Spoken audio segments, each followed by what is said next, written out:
So hey, what's going on everyone, Kid here, and welcome to another season review, Stock 5 Anime of the Winter. Now, I know winter has come and gone, but we're still doing the video. So if you don't know what seasonal reviews is, it's basically a series where I go in and pick my top 5 anime from that season and share them with you guys. Now, there wasn't an anime that made the list that you felt should be on the list, you can always comment down below and leave your opinion how the anime was and all that. Constructive criticisms only though.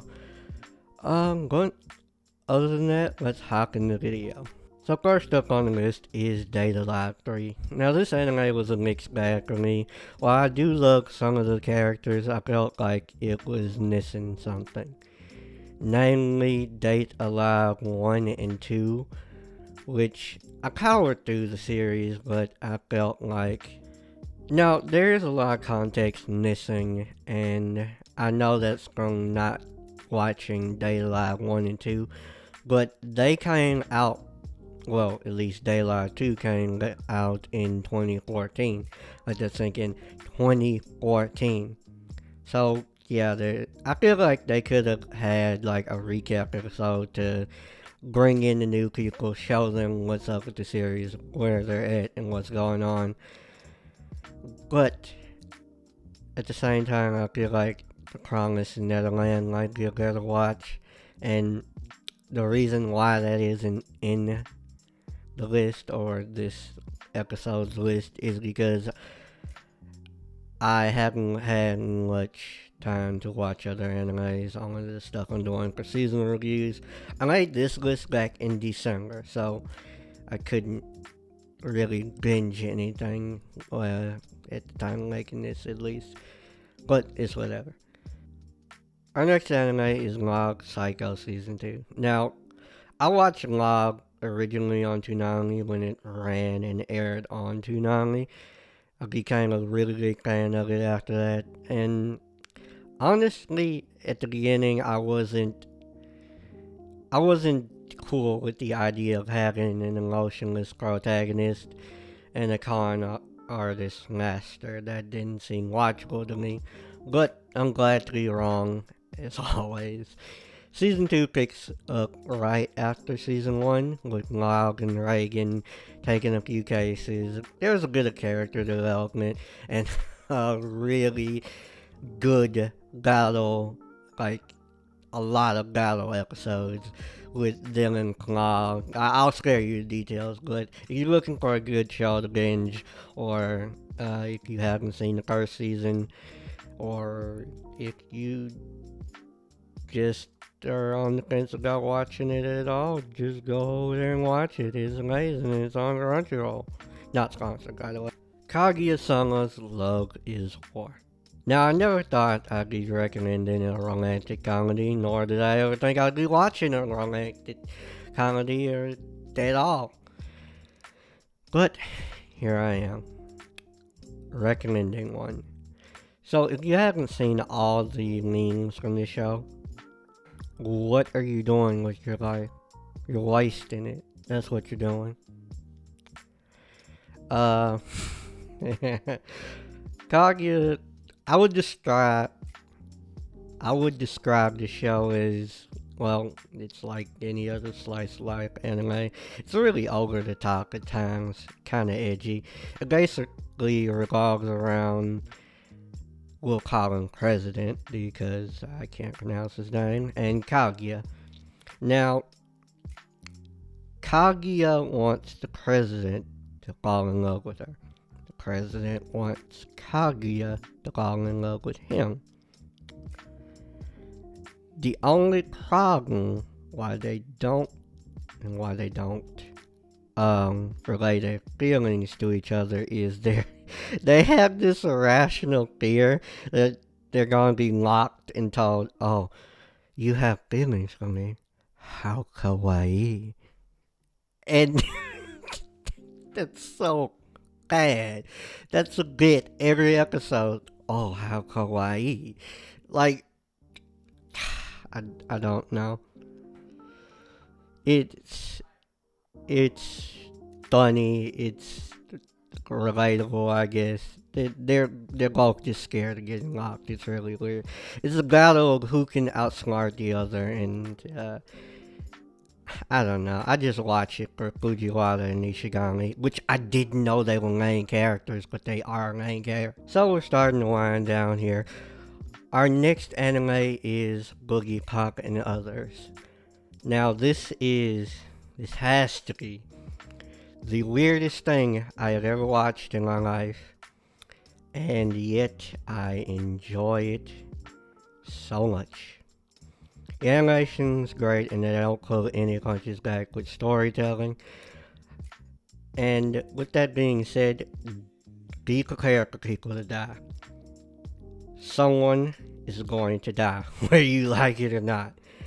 And that's sad to say, and usually I hate animes like this, but they kind of, the people who, I'm not gonna spoil it for you, and it's not worth spoiling. I will say, however, that this is a very, very confusing anime, and if you're going to try and make sense of it, don't. Just don't. And before I start talking, I'm gonna put up the synopsis so you can read that along with me if my explanation is not good enough, because this is again, this is a very confusing anime. It's good. Just trust me. This is gonna be a rough one. Where did we go?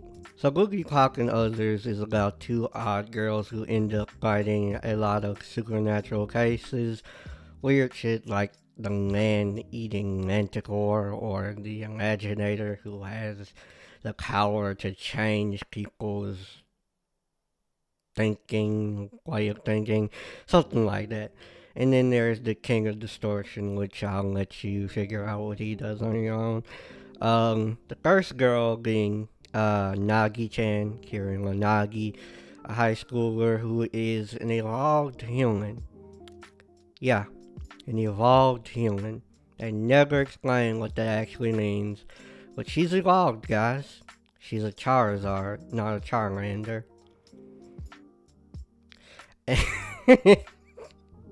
And the second being Toka, or as you could call her, Boogie Pop. I don't actually know what the hell she is. The anime says like there's two alternatives. One, she has multiple personality disorder, or she's possessed by Shinigami, which I'll go with the Shinigami. That sounds better. Really, I would just recommend you watch this show. It's too much to explain and really, really weird. You don't mind the story's pacing being all over the freaking place, out of this world, then it'll be a good watch. Our final anime is near and dear to my heart. It is The Rising of the Shield Hero. Another season, another great isekai. And this time, it's about 4 special heroes with 4 special weapons who are brought to a new world to fight the waves. What are the waves, you ask? Well, we have this kingdom. They summon the heroes, and right now, they're in the middle of these waves. These waves basically transport all 4 heroes to them when they start, and it turns a normal area into a raid area, where there's a raid boss, you have to defeat it, and then the wave ends. And now that doesn't sound too hard, but sounding and actually is 2 different things. We follow Naofumi, the shield hero, which everyone hates the shield hero, and I don't know why. Like, even before starting the anime, I'm like, why does everyone hate the shield hero? I'd love to be the shield hero. Like, well, I don't understand why Naofumi hasn't tried to freaking Captain America style throw the shield at someone. Because I'm just saying, they might get the studio sued, but that'd be really fucking amazing to see. But he can't get it off for some reason. He also can't use a sword or any other type of weapon, so he's completely reliant on the shield, which in lies the problem. Naokuni is basically falsely accused of rape and branded a criminal, which makes him an outcast of society. With that being said, he just completely starts to hate society as a whole, and he sits out alone, vowing vengeance against the people who wronged him. Now, before I go any further, this has to be hands down the best anime of the winter. Don't at me, I don't want to hear it on Twitter. This anime has great storytelling, great animation, great characters, great character development, and my only problem is the damn pacing. Because always ends on a cliffhanger, and I end up wanting more than just 24 minutes. Now, other than that, the pacing could be reworked a little, but other than that, it's really hard to pass up. I wouldn't recommend passing this one up. But if you made this far, thanks for watching. Leave a like if you liked, leave a dislike if you didn't. Get subscribed for more content, and other than that, have a solid night, everyone. I will see you in the next video.